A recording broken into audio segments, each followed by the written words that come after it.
নাকি স্টুডেন্ট যে সে বলতেছে যে স্যার আপনি কই, সে বলছে সে গলিতে আছে, এটা সে কিন্তু লোকেশনটা কিন্তু ইনফর্ম আগে থেকে।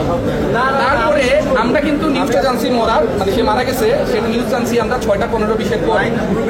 তো আমরা এই আশেপাশে দোকানে জিজ্ঞেস করলাম যে আপনি কখন জানেন বা আপনি জানেন কিনা। সে বললো যে আমি দোকানটা খুলছি 5টার দিকে, তখন থেকেই সে জানে যে এখানে কিছু একটা হয়েছে, ঘটনা ঘটছে।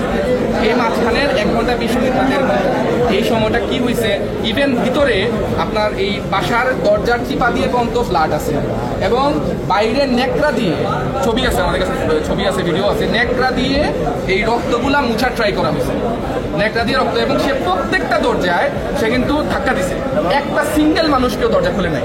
এবং এরা কিন্তু আমি যতটুকু শুনলাম এই আশেপাশে মানুষ থেকে, এরা নাকি ফ্ল্যাটে সবাই আত্মীয় স্বজন থাকে। তো এই হলো বর্তমান অবস্থা এখানে।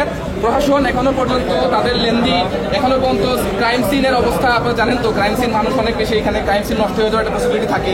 প্রশাসন এখনো পর্যন্ত এই জিনিসটা দ্রুত করতে করে নাই। আমাদের একটাই দাবি, আমাদের জবিয়ান ভাই, আমাদের ভাইয়ের বিচার যত দ্রুত সম্ভব করতে হবে।